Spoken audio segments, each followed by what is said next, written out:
Il est écrit, je lis dans la version second 21, « Demandez et l'on vous donnera. Cherchez et vous trouverez. Frappez et l'on vous ouvrira.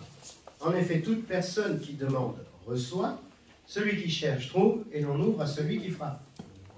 Qui parmi vous donnera une pierre à son fils s'il lui demande du pain? Ou s'il demande un poisson, lui donnera-t-il un serpent? Si donc, mauvais comme vous êtes, vous savez donner de bonnes choses à vos enfants, votre Père céleste donnera d'autant plus volontiers de bonnes choses à ceux qui les lui demandent. Amen. Amen. Et tout le secret est là. À tous ceux qui le lui demandent. Donc ma bouche n'est pas faite pour maudire, n'est pas faite pour dire des saletés, n'est pas faite pour cracher sur les autres, n'est pas faite pour même cracher sur mes enfants, parce que parfois, vous savez, c'est très tentant parfois, mais quel idiot celui-ci, mais t'es bête, c'est pas possible. Aïe. Et à force de l'entendre dire, ben ça crée quelque chose en lui. Et il devient vraiment bête. Ça rentre dans la tête. Ça rend bête d'entendre dire qu'on est bête. Et forcément, l'enfant se comporte ensuite comme une bête, puisqu'on lui dit qu'il est bête. La foi vient de ce que l'on entend. Maintenant, il faut que ce que l'on entend vienne de la parole de Dieu. Et là, la foi qui va se construire en nous va être une foi fondée sur les Écritures, fondée sur la parole de Dieu. Parce que les Écritures, c'est autre chose. Les Écritures ne sont pas la parole sainte et sacro-sainte et unique de Dieu. Non, c'est un compte-rendu de ce que Dieu a dit. Attention, bien-aimés. Ce que Dieu dit, c'est ce que Dieu dit. Oui, alors là, tu ne nous as pas appris grand-chose. Lorsque je parle, c'est pas un écrit qui parle. Mais c'est moi qui parle. Là, je vous parle, j'utilise ma bouche. J'utilise ma bouche pour créer des sons, et vous comprenez ces sons parce qu'ils veulent dire des mots. Ils ont un sens, et ce sens, vous le prenez, et chacun de vous le reçoit d'ailleurs à sa manière. Avec ce qu'il est, ce qu'il a vécu, son interprétation, elle est propre. Et ce que Dieu dit, c'est la même chose. Ça doit résonner, ça doit provoquer une vibration en moi. Dieu me parle et ça conduit à nourrir ma foi. Mais moi aussi, je dois parler. Moi aussi, je dois produire des vibrations et des sons. Parce que si je ne demande pas, je ne reçois pas. Oh Dieu, tu es tellement bon. Tu connais mon cœur et mes besoins. Alléluia, je n'ai rien à demander. Oh, c'est pas écrit comme ça. Les écrits sont là pour nous donner des conseils, des façons de faire. Ils nous donnent le compte-rendu de la vie de certains hommes et de certaines femmes qui ont su avoir une communion particulière avec Dieu. Moi, il y a un homme, sincèrement, ceux qui me connaissent, certainement vous le savez, mais il y a un homme dans toutes les Écritures que je trouve inspirant au possible, c'est Paul. Cet homme, le jour où je vais le voir, soit quand il va revenir, parce que ce sera son retour avec le Seigneur, hein, bien sûr, je parle du Seigneur, le retour du Seigneur. Soit c'est le retour du Seigneur, soit c'est moi qui m'éteins pour quelques heures, quelques instants, quelques secondes, fractions de secondes, parce qu'à ce moment-là, il n'y a plus de temps. Mais quand je vais le voir, je vais lui dire, Polo, come on. Il y a que je t'embrasse. Ah, Paul, si tu savais. Waouh, quelle vie! Mais je ne dis pas ça à la gloire de Paul, je cite ça à la gloire du Seigneur. Amen. Mais en même temps, cet homme a parlé. Cet homme a dit les choses. Il a dit, à un moment donné, il était prisonnier, qu'est-ce qu'il a fait? Il a ouvert sa bouche. Il n'a rien demandé à Dieu, il a juste loué Dieu. Mais il a ouvert sa bouche. Mais pourquoi est-ce qu'il a ouvert sa bouche à ce moment-là, quand il était en prison et quand il était enchaîné? Parce qu'il savait que Dieu siège au milieu des louanges de son peuple. Et qu'en louant son Dieu, avec son coéquipier là, pas son co-détenu, non, c'était pas sa vraie condition. ils étaient plus libres que les geôliers qui étaient à l'extérieur. Parce que la liberté, elle vient de l'intérieur. Et lorsqu'il a commencé à louer Dieu, il a manifesté simplement sa liberté en Christ. Et alors, le Seigneur, c'était pas possible. Il est venu là au milieu, mais là où il y a Christ, il y a aussi la liberté. Poum, les portes de prison sautent. Et hop, en avant. Pierre aussi, on priait pour lui. Alors imaginez ce pauvre Pierre, enfin pauvre, non, il n'était pas pauvre, hein, mais il était en prison. Et puis, les bien-aimés dans la maison, là, de je ne sais plus son nom, priaient, et ils suppliaient Dieu, ils disaient, Seigneur, il faut que Pierre puisse sortir. Et qu'est-ce qui se passe? Boum! Libération. C'est extraordinaire quand même. Mais s'il n'avait rien demandé, s'il n'avait rien dit, il n'y aurait rien eu non plus. C'est notre responsabilité. Remontons, rembobinons, pour ceux qui ont connu, la cassette. Hein, le coup du crayon avec la cassette, hein, la publicité pour les biscuits. Nous on connaît, hein, certains, on connaît tous quasiment là. Hein, donc il fallait tourner le crayon pour quand le ruban était sorti. Donc il fallait rembobiner la cassette. Bon, ben remontons au début. Hop là. Dieu dit à l'homme, domine, assujetti. On est d'accord? On l'a lu il n'y a pas longtemps, ça. Ça veut dire qu'il donne à l'homme l'autorité. Il délègue sa seigneurie et sa royauté à l'homme sur la terre. Mais si l'homme ne dit rien, si l'homme ne fait rien, si l'homme ne parle pas, si l'homme n'appelle pas les choses à l'existence comme si elles devraient exister, alors rien ne se fera. Nous sommes à son image et à sa ressemblance. Lorsqu'il parle, les choses bougent. Lorsque l'homme parle, les choses doivent bouger. À condition que nous le fassions par autorité déléguée par Dieu. Et c'est-à-dire au nom de Jésus-Christ. Nous avons à prendre notre responsabilité.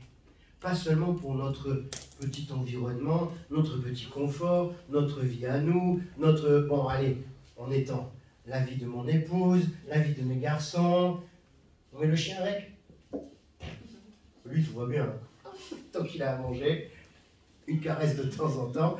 Mais même le chien attend qu'on lui parle. Il est dans son panier, le matin, de rien. La première chose qu'il attend, c'est le bonjour de son maître. Il ne comprend pas le français. Il est canadien d'origine.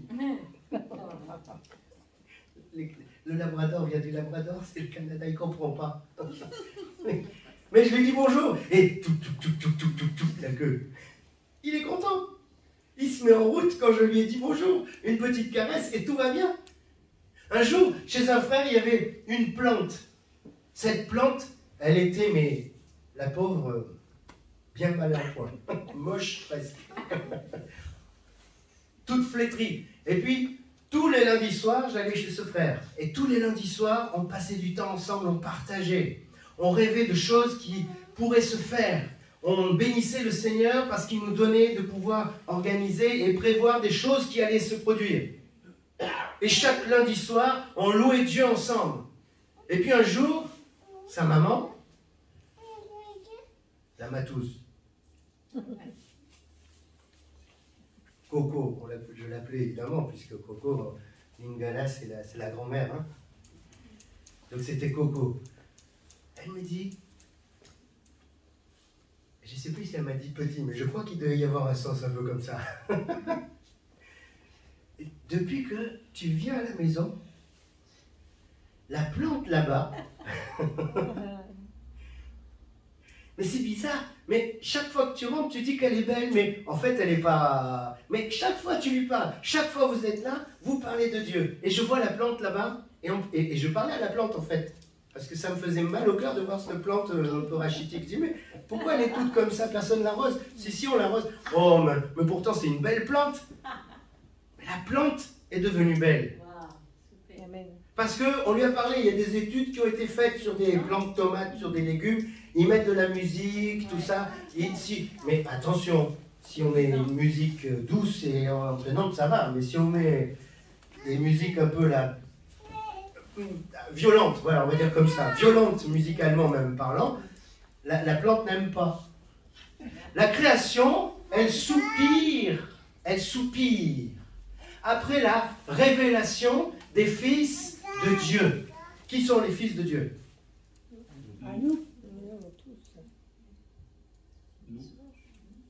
Mauvaise réponse. Bonne réponse. Redis s'il te plaît. Moi. Pas nous, moi. Qui est fils de Dieu? Moi. Les violences s'emparent du royaume. C'est moi. C'est moi. Alors tu peux dire oui, c'est moi. Et nous ensemble, nous disons tous c'est moi. Et ainsi nous sommes tous en Christ et Christ est en nous et nous sommes dans le Père puisqu'il est dans le Père. Alléluia. Alors oui, nous sommes un. Mais nous sommes un, moi. Et nous sommes un, moi, Xavier. Ah, j'ai pas donné. Il faut que... Ah, prier pourquoi? Parler pourquoi? Le titre.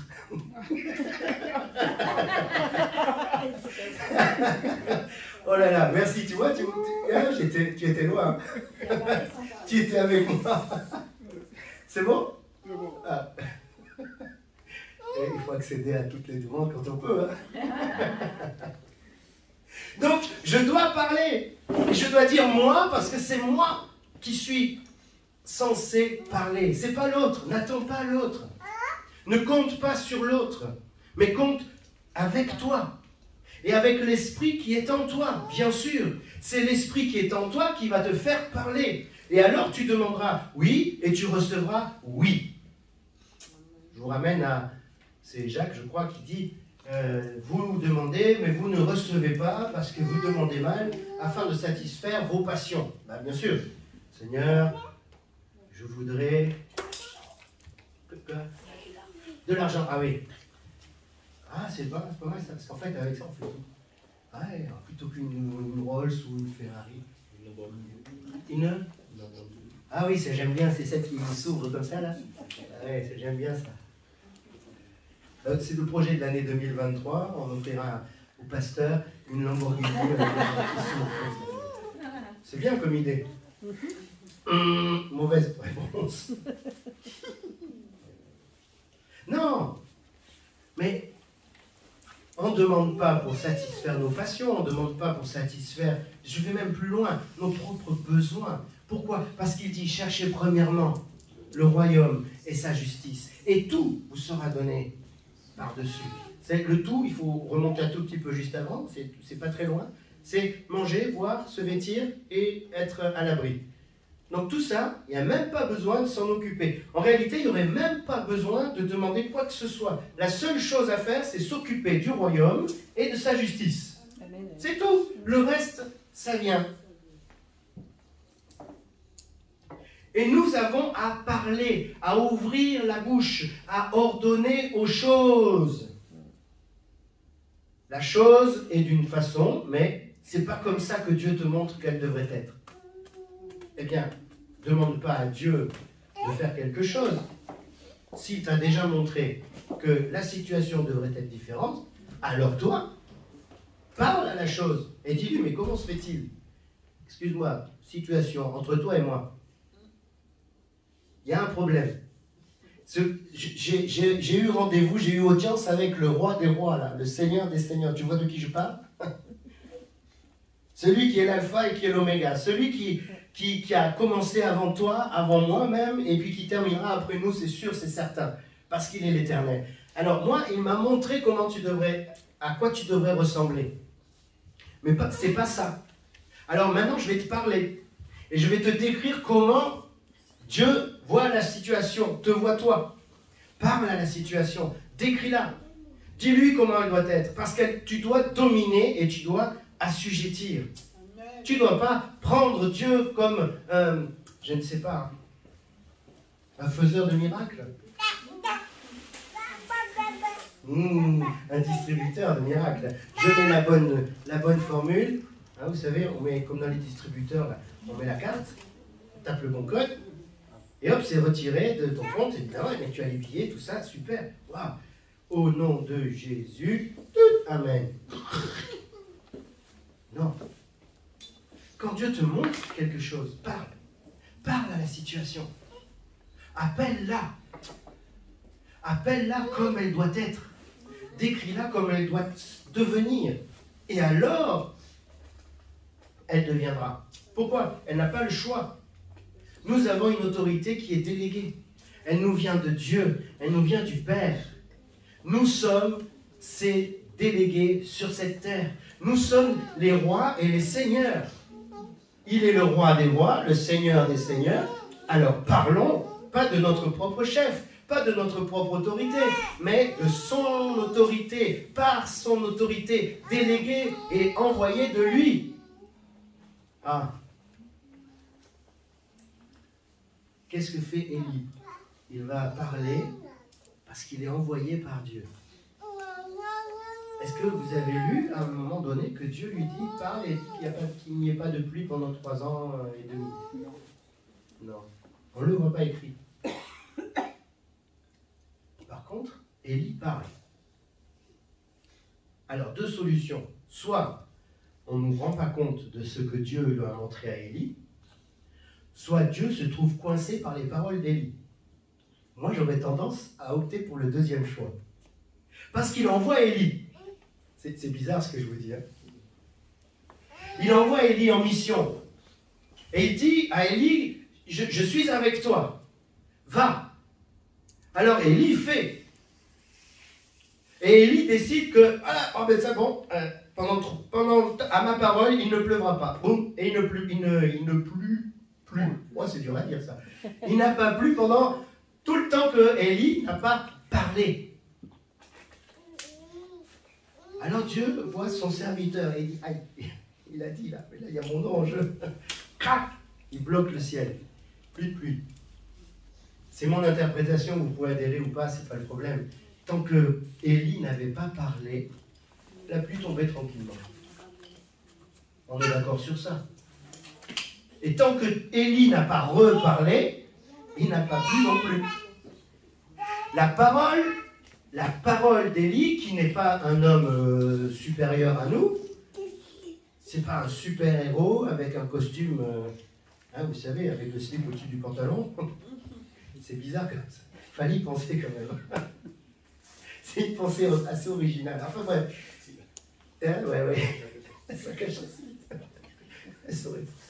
Ouais, tu aurais pu avoir un slip jaune. Rouge, ça passe mieux déjà avec le bleu. Mais quoi qu'il en soit, c'est pas un super-héros, il n'arrive pas avec une armure comme ça, il se transforme pas en super-prieur, hein, d'accord, ou en super-intercesseur. Non, c'est un homme de la même nature que nous disent les Écritures. Voici qu'il dit qu'il ne pleuve plus, et il n'a pas plu. Waouh! Juste entre nous, qui serait assez gonflé, pardonnez-moi l'expression, pour oser dire ça en public, auprès du roi? Tu te vois, toi, en train d'aller voir M. Macron et lui dire, bah écoute, voilà, il ne va plus pleuvoir sur la France pendant tout le temps que je ne dirai pas qu'il pleuve. Donc tant que je ne dis pas qu'il pleut, il ne pleuvra plus. Bon, facile, hein, là, on a eu la sécheresse. Mais... Et encore, Macron est gentil par rapport au roi à l'époque. Mais soyons clairs quand même. Donc, parce qu'à l'époque, c'était terminé. Hein. T'as pas demandé audience, on ne te l'a pas accordé, tu prends la parole, terminé. Voilà, moi, c'est clair. Hein. Donc, non mais sérieusement, est-ce que tu te vois toi en train d'aller dire ça au président? Non, pas. Mais pourtant, il n'est pas mieux que nous, il n'est pas meilleur que nous. Élie n'avait rien de plus que nous, si ce n'est une confiance absolue en ce que Dieu avait mis en lui. Cette capacité, cette autorité, ce pouvoir délégué qu'il avait à exercer sur la terre. C'est tout. Et remarquez comment ça s'est passé pour qu'il pleuve à nouveau. Il appelle son serviteur. Alors, je vais vous le mimer. Bon, je vais peut-être sortir de la caméra, je ne sais pas. Il se met dans une position assez particulière, Élie. Il se met... Alors, attendez, parce que c'est sportif. Hein. Comme ça. Et bon, alors moi, je ne le fais pas encore très bien, hein, parce que je ne suis pas une femme. En réalité, il adopte la position d'une femme qui accouche à l'époque. Si on n'accouchait pas, il y a mon étrier. On n'accouchait pas allongé, avec les jambes relevées. Bon, vous voyez la position que ça peut donner, mesdames, hein? Oui. Messieurs qui avons accompagné nos mesdames. Et les jeunes filles qui n'ont pas encore vécu, mais vous savez, on vous a appris sûrement, hein, finalement ça revient à ça, quoi, hein, presque. Voilà. Donc, et ça libère évidemment, ça ouvre l'entrejambe pour libérer un passage. Et puis la gravité aide. Donc il va se mettre dans cette position-là, dans la position d'une femme qui va accoucher. Donc il se met déjà dans les conditions même physiquement pour dire ça va arriver. Une femme qui se met en position d'accoucher, c'est pas parce qu'elle est au 3 ou 4e ou 5e mois. Non, elle sent que oula, oula, j'imagine, hein, moi j'ai pas vécu évidemment. Hein. Mais il y a les contractions. Et puis, il y a une chose aussi qui est intéressante, c'est la perte des os. C'est étrange, il se met dans une position d'une femme qui va accoucher pour que la pluie vienne. Il y a une perte des os quelque part. Il sent que c'est le moment. Intuitivement, c'est-à-dire dans son esprit, il sent, c'est là, c'est maintenant. C'est là que Dieu décide. Donc je ne parle pas de mon autorité, je parle de l'autorité de la part de Dieu. Alors je me mets dans cette position parce que je sens que c'est maintenant, ça vient. Ah, ça y est, les contractions sont là. Dans mon esprit, je sens que c'est là. Et il dit, va voir mon serviteur, va voir en haut de la colline. Le serviteur s'exécute. Il arrive en haut. Il n'y a rien. Ah, il revient. Alors, qu'est-ce que tu as vu? Rien. Une fois. Bon, c'était la première poussée. Les contractions reviennent. Va voir, va voir, va voir. Il remonte. Moi, je me vois bien dans le rôle du serviteur. Il court. C'est un peu comme dans les dessins animés, là. Hop, il arrive en haut, hop, il scrute. Rien. Il redescend. Alors? Non, toujours rien. Ah là là là là. 3. Va voir, va voir, va voir. Et il remonte. 3e fois. Rien. On connaît. 4e. Rien. Bon, c'est bon, on rentre à la maison, c'était une fausse alerte. 5e, il continue. Il sait que c'est là. Il sait que c'est maintenant. Les eaux sont perdues. Donc, il va pleuvoir. 6e fois, rien. 7e fois, rien. La 8e fois, le serviteur, à force d'écarquiller les yeux, de regarder, il voit au loin, mais alors au loin, un nuage qualifié de petit nuage, pas plus gros que la paume de ma main. Ça fait pas gros, hein. Cependant, 3 ans sans pluie. 3 ans et quelques, hein, et presque et demi. Ça nous rappelle quelque chose. 8e fois, il descend. Alors, tu as vu quelque chose? Oui, j'ai vu un nuage, mais un petit nuage, pas plus gros que la paume d'une main.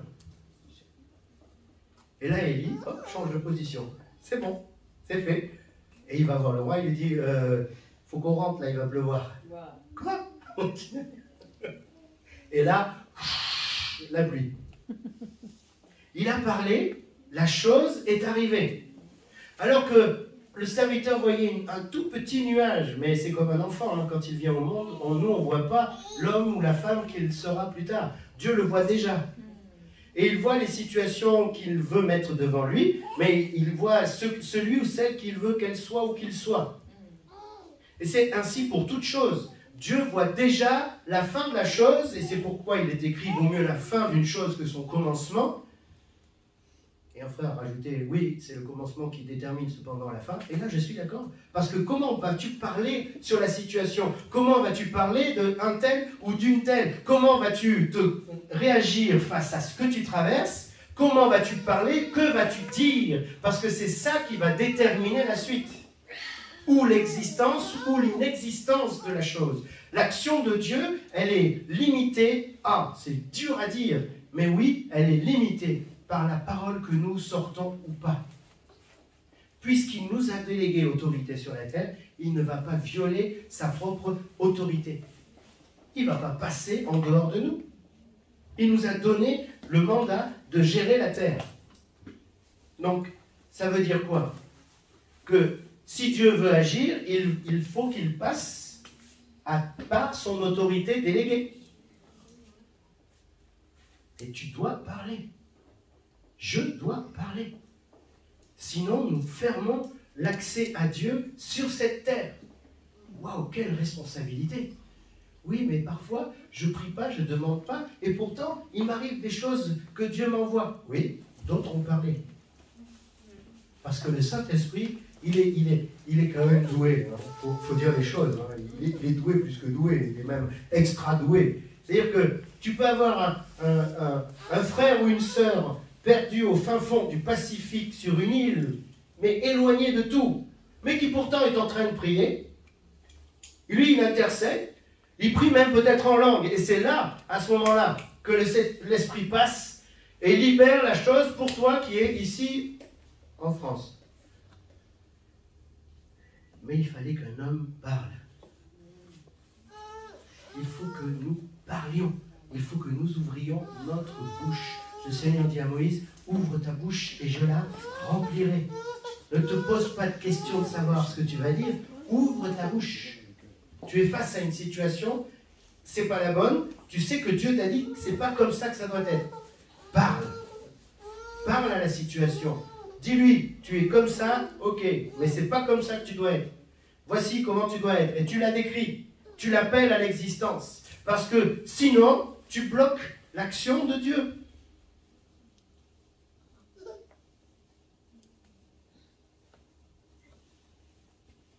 Je sens qu'on est un peu secoué là. Tant mieux. C'est notre part. C'est notre part. Parlons. Nous avons une bouche douée de langage. Beaucoup de chercheurs voudraient que d'autres espèces aient un langage. Oui, ils communiquent. Oui, ils peuvent se communiquer des informations pour certaines espèces, échanger. Oui, oui, bien sûr. Mais il y a une grande différence entre eux et nous. C'est que nous, Dieu a soufflé dans les narines d'Adam. Et il a soufflé de son esprit. Et alors, c'est là qu'Adam devint une âme vivante. Il était une âme, mais pas vivante. Là, il est devenu une âme vivante. Ce que nous disons a une force, a une puissance, a un impact sur la vie de ceux qui nous entourent. À force de dire que, je reviens sur ce que je disais au début, qu'un enfant est bête, il devient bête. À force de dire que c'est pas facile, ça devient vraiment pas facile. Quand tu vois une situation comme l'armée de l'Éternel, lorsqu'ils étaient face à Goliath, eux, ils ont regardé que c'était pas évident. T'as vu sa taille? T'as vu comment il est grand? Non, mais là, franchement, tous les jours, il vient de... Mais David arrive, il dit, mais depuis quand? Ça fait un moment que ça dure. Tous les jours, il descend. Tous les jours, il nous insulte. Tous les jours, il nous provoque. Mais il n'y a personne qui est allé. Bah, t'as vu sa taille? Vas-y, toi. Bah, allez, j'y vais. Comment ça? Il insulte l'armée de l'Éternel? Mais ça va pas? Mais non, mais quel est ce mécréant qui peut tenir comme ça devant l'armée de l'Éternel? Dieu était avec moi quand j'étais pour délivrer la brebis de la patte de l'ours ou de la gueule du lion. Allez, j'y vais. Un peu de gymnastique avant. Hop, hop. Non, il n'a pas fait tout ça. Il a dit j'y vais. On lui a dit attends. Mais le roi lui a dit ah, suprême honneur, tu vas porter mon armure. Moi j'ai tellement la pétoche d'y aller. Vu que tu veux y aller, si tu réussis, au moins tu auras mon armure, ça t'aura protégé, c'est ça, et je récolterai la gloire. Donc mets mon armure, attention, qu'on amène mon armure, qu'on l'habille, David, le pauvre gamin, s'est retrouvé avec une armure sur le... Hein. pas gamin, c'est pas non plus. Et il dit non, mais là, enlevez-moi ça parce que j'imagine avec les manches qui dépassent. Enlevez-moi ça, je ne pourrais pas faire ce que j'ai l'habitude de faire. C'est pas moi ça. Retirez ce vêtement qui n'est pas le mien. Bon, le vêtement, c'est l'action. Hein. Donc, on lui enlève l'armure. Le roi a dû se vexer, peut-être, je ne sais pas, tant pis pour lui. En tout cas, David, il a fait comme il avait l'habitude. Il a ramassé 5 cailloux. Voilà, il savait que ça, c'est la bonne forme. Hop, il prend ça. Et il y va en marchant. Point d'interrogation. Y va-t-il en marchant? Et les lecteurs de la Bible, il y va en marchant ou autrement? Oh yes. La vérité sort de la bouche des... Il y va en courant. Il y va en courant et il y va au nom de l'Éternel. Et là, il prend une pierre.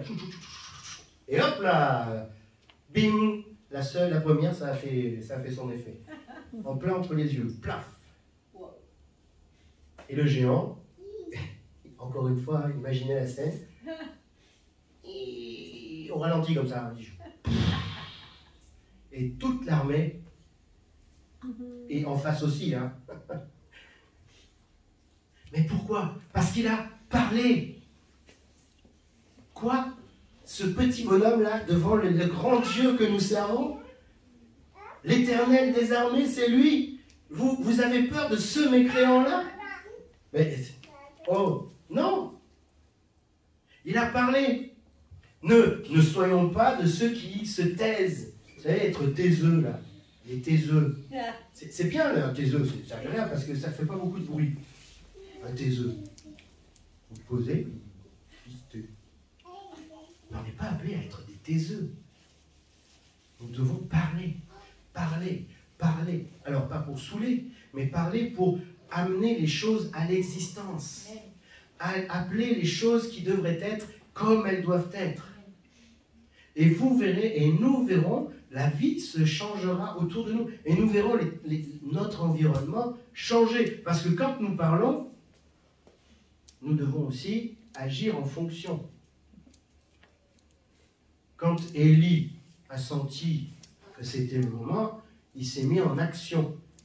Alors on ne le dit pas, mais je pense qu'il a dû appeler la chose quand il était recroquevillé. Seigneur, c'est le temps, je le sens au fond de mon âme, de mon esprit. C'est le temps de la pluie. Père, ouvre les écluses des cieux. Va voir mon serviteur. Il a parlé, il a dit. Nous devons parler, nous devons dire. Et parfois, c'est dans notre intimité avec Dieu. Mais parle, ne dis pas dans ton cœur. Parle, parle. Parce que Dieu nous a appelés à être dans l'action spirituelle, notre esprit, et dans l'action physique, notre corps. C'est pour ça que je disais vendredi, c'est bon aussi de vivre la louange et l'adoration avec son corps. L'adoration, parfois, nous amène à être à genoux. Si tu as mal au genou, eh ben, allonge-toi face contre terre. Reconnais ta petitesse. Tu le dis, mais vis-le. La louange, c'est joyeux. On célèbre Dieu. Alors, oh, on chante, on danse, on saute. On a des bannières, on a des tambourins, hein, des danses, les luttes, la harpe et les instruments. Hein. On doit agir dans les deux sphères. Parlons, bien-aimés. Mais avant de parler, allons voir le roi, bien sûr.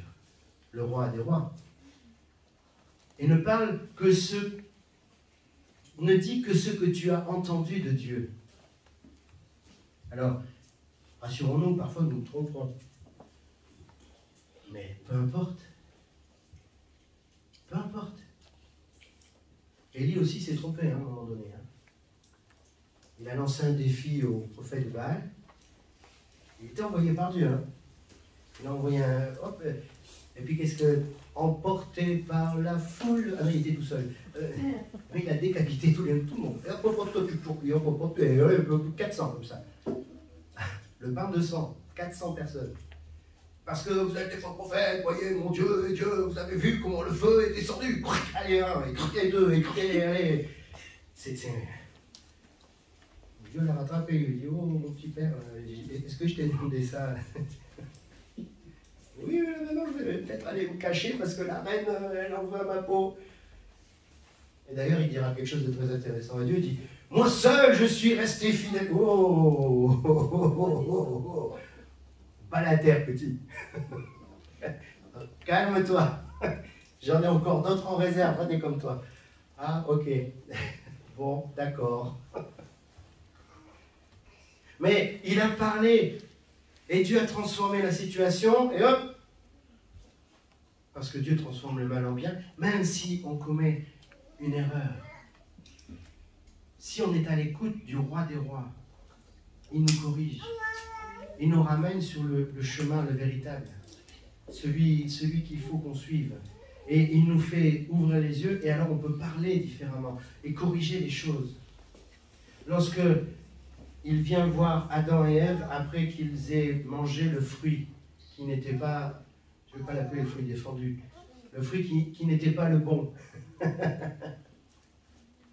Le fruit de l'arbre de la connaissance du bien et du mal. Le fruit qui les a amenés à se découvrir comme étant nus, alors qu'ils l'étaient déjà. Et ils se sont dit, ah, on est nus. Ils ont parlé. Vite, cachons-nous. Une feuille. Voilà, ça ira bien.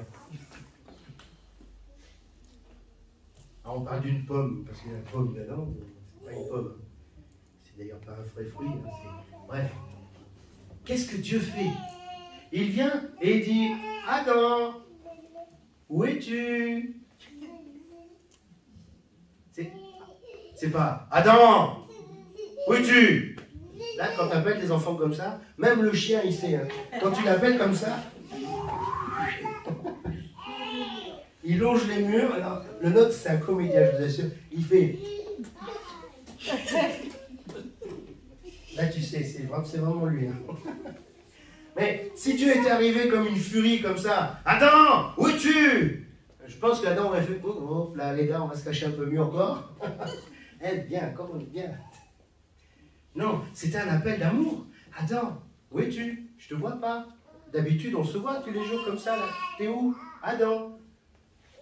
Vous pensez qu'il ne savait pas? Si. C'est comme nous quand on sait que les enfants... Alors, qu'est-ce qui t'est arrivé? Tu sais très bien ce qui est arrivé. Tu as désobéi, mais tu veux savoir. Est-ce qu'il s'est rendu compte qu'il a désobéi? Est-ce qu'il va se repentir? Tu attends qu'il te parle. Et Adam? Oui, alors, il a sa feuille, hein. C'est toi, Ève. La femme que tu m'as donnée. Donc, moi, j'y suis pour rien. C'est la femme que tu m'as donnée. Moi, je suis victime dans l'histoire. Aïe, aïe, aïe, aïe, aïe. Il aurait dit, oui, bah, pardon, là, vraiment, je crois que j'ai pas fait ce qu'il fallait, j'ai pas su garder Ève, j'ai pas su lui dire que, non, ce qu'elle avait entendu, c'était pas ta voix, mais c'était celle du serpent, et quand même, un serpent qui parle, c'est pas courant, et on aurait pu s'en rendre compte un petit peu, et puis, elle était sûrement blonde, elle fait sa blonde. Bref, il aurait pu dire que c'était une erreur, qu'il regrettait, qu'il se rendait compte qu'ils étaient nus alors que jusqu'ici il l'étaient, il ne comprenait pas ce qui leur arrivait. C'était catastrophique. On n'a pas suivi ce que tu nous as dit, on t'a désobéi, pardon. Non? La femme que tu m'as donnée, victime. C'est un peu facile. Ah ben oui, mais qu'est-ce qu'elle a fait la femme? Oui, alors le serpent, eh ben allez, le genre humain était bien parti là. Accusateur, hein. C'est pas moi, hein. C'est le serpent là. Il est venu, il m'a séduite. Et du coup, après, comme j'ai été séduite, ben, j'ai séduit mon Adam. Et du coup, on a une pomme d'Adam. Parce que c'est mal passé. C'est pas ça l'histoire. Hein. Mais ils ont parlé, mais ils n'ont pas dit les bonnes choses. Ils n'ont pas parlé comme une autorité déléguée de la part de Dieu en disant « on reconnaît ton autorité ». Et nous, on a failli. On n'a pas su exercer notre autorité comme on aurait dû le faire. On se repent, vraiment, on n'aurait pas dû agir comme ça, pardon. Et je crois que Dieu aurait pardonné. Et je crois que Dieu aurait restauré les choses tout de suite. Sauf que Ils l'ont pas fait. ils n'ont pas parlé comme il fallait. Alors nous, levons-nous et parlons comme il faut. Laissons-nous éclairer par le Saint-Esprit. Parfois, c'est compliqué de savoir quel choix faire. Ben écoute, t'en fais pas. Confie-toi en l'Éternel. Et il agira. Et toi, lève-toi et parle. Appelle les choses à l'existence. Parle sur ta propre vie. Parle sur la vie de tes enfants, mais bénis-les. Ne les maudis pas. Même si tu veux dire qu'il est bête, ne dis pas qu'il est bête. Mords-toi la langue. Ça t'arrête. Bénis ton enfant. Bénis ton voisin qui fait du bazar et que ça t'embête. Bénis, c'est celui qui te cherche des problèmes au travail. Parle sur sa vie, mais en bien. Parce qu'alors tu amasses au-dessus de lui des charbons ardents et la colère de Dieu ne tardera pas à se déverser. Alors ne fais pas pour ça. Quelle est la plus belle des manifestations de la colère de Dieu pour un non-croyant? Vous avez 3 secondes. Réponse? Je suis d'accord avec elle. C'est exactement ça. Son amour qui se manifeste et que le mécréant devienne croyant. Qu'il rencontre Dieu, en d'autres termes, qu'il accepte le Seigneur. C'est ça la plus belle manifestation, finalement, de la colère de Dieu, non pas envers cet homme, mais envers le péché qui fait agir cet homme. Ah, ça change notre façon de voir. Donc je prie, Seigneur, pour que tu mettes des charbons au-dessus de sa tête et que ta colère descende du ciel. On le voit déjà piétiner, le bonhomme, écrasé, tu sais, le pousson. Non, lui, Dieu, il voit, il regarde, il dit oui, vas-y. Mais moi, je ne veux pas la mort du méchant. Je veux qu'il se repente et qu'il vive. Ah, ouf, heureusement, parce qu'on était des méchants. Enfin, moi, j'en étais, donc... Mais parlons. C'est-à-dire, prions. Et prier pourquoi? Prier, je réponds à la question du début, qui est le titre.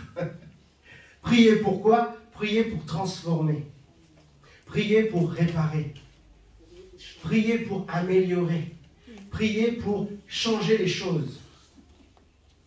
C'est ça notre mission. Nous sommes appelés à ça.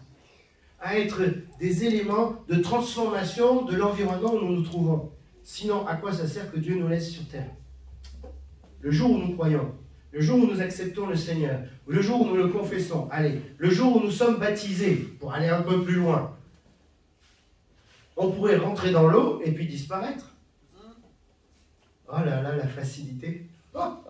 Et les amis, là, et bon, alors par contre, ce serait un problème parce qu'il faudrait qu'il y en ait qui soient sacrifiés à rester pour qu'on puisse continuer de baptiser. Parce que si tout le monde s'en va quand il est baptisé, c'est plus possible. Ou alors il faudrait des anges qui viennent, qui baptisent. Vous comprenez un peu le truc là? Non, ça ne va pas.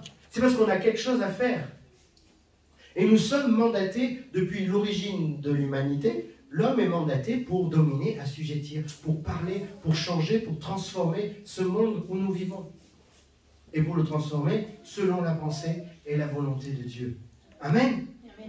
À nous de nous lever, chers amis. À nous de parler. À nous, non pas de supplier dans nos prières. Vous savez, on a tendance à, je le dis souvent, à pleurnicher. Mais ne pleurnichons pas. Ne pleurnichons pas. Parlons, levons-nous, parlons aux situations, déclarons les choses.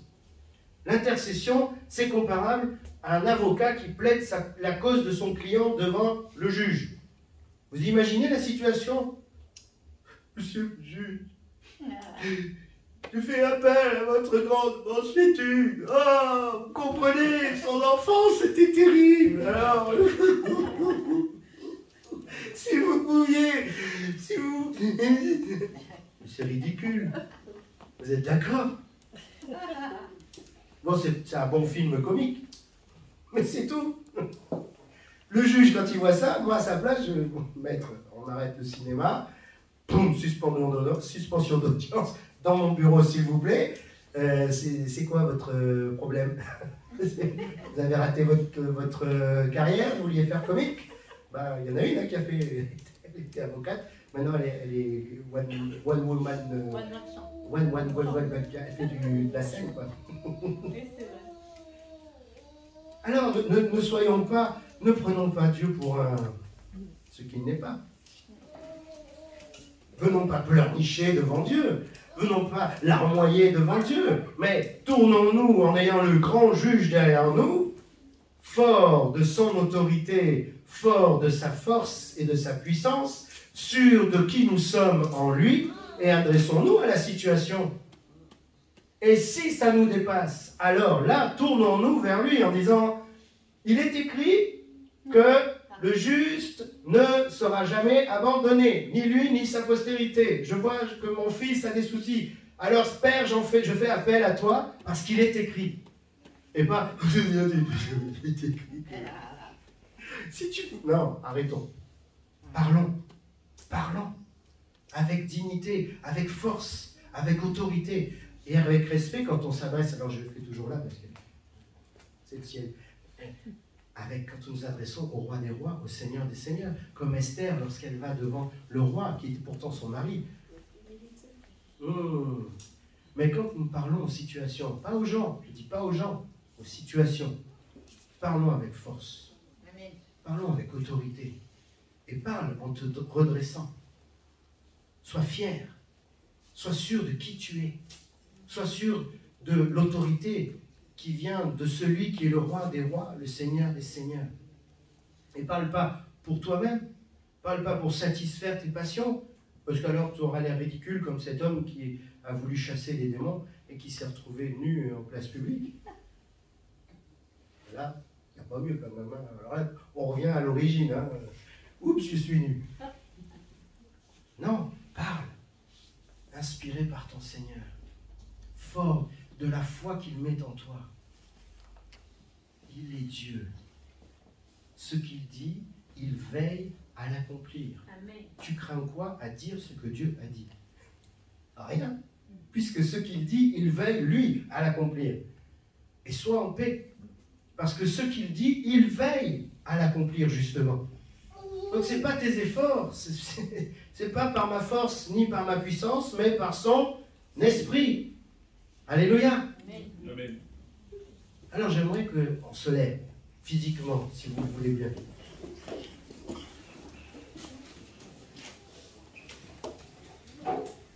Et puis, on va fermer nos yeux quelques instants. On va essayer de se projeter dans cette situation où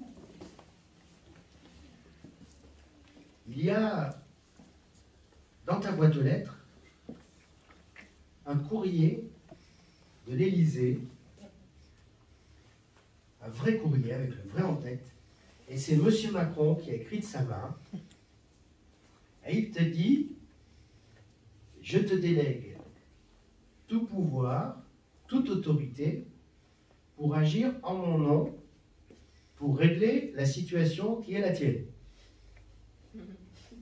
N'est-ce pas que le courrier, tu vas le garder précieusement, et surtout, tu vas aller voir si c'est ton banquier, si c'est ton je ne sais quelle situation qui t'embête, en disant, regardez, j'ai autorité. Donc, je déclare que mon compte, il est dans le positif. Vous n'avez pas à faire. N'est-ce pas? En réalité, la lettre, tu l'as déjà. Et en plus, ce n'est pas de M. Macron, c'est de ton Père Céleste. J'aimerais que tu essayes de saisir maintenant cette position qui est la tienne. Tu n'es pas moindre, tu n'es pas supérieur non plus, mais tu as une autorité déléguée.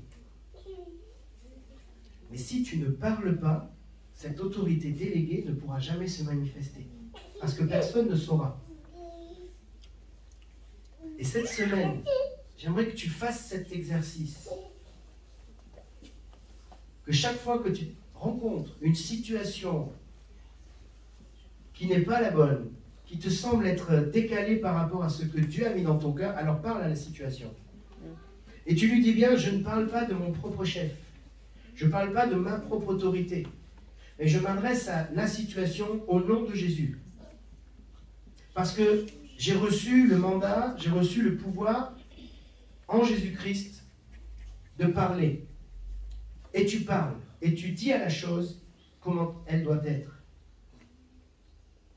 Et on se retrouvera sûrement pour se dire, waouh, Dieu a agi. Oui, parce qu'il est derrière la parole de ses serviteurs.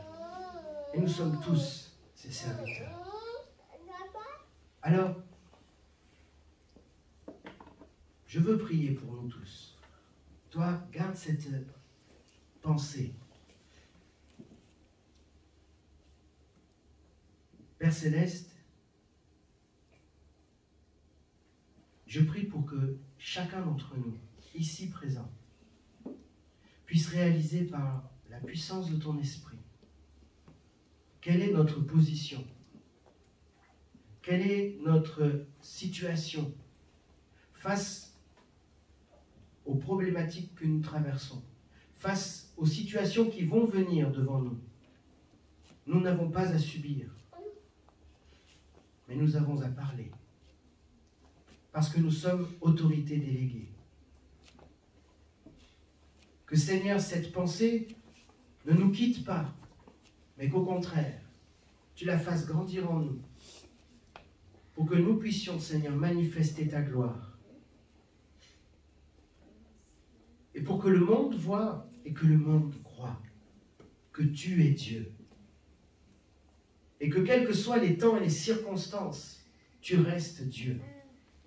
Et que tu n'es pas un vieux papy qui est dépassé par les événements, mais que tu es celui qui tient toutes choses entre ses mains.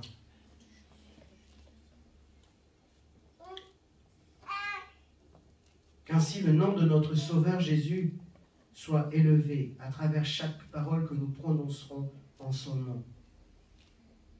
Et que la gloire te revienne, ô notre Seigneur. Et que la joie soit notre partage, parce que nous verrons que tu auras agi.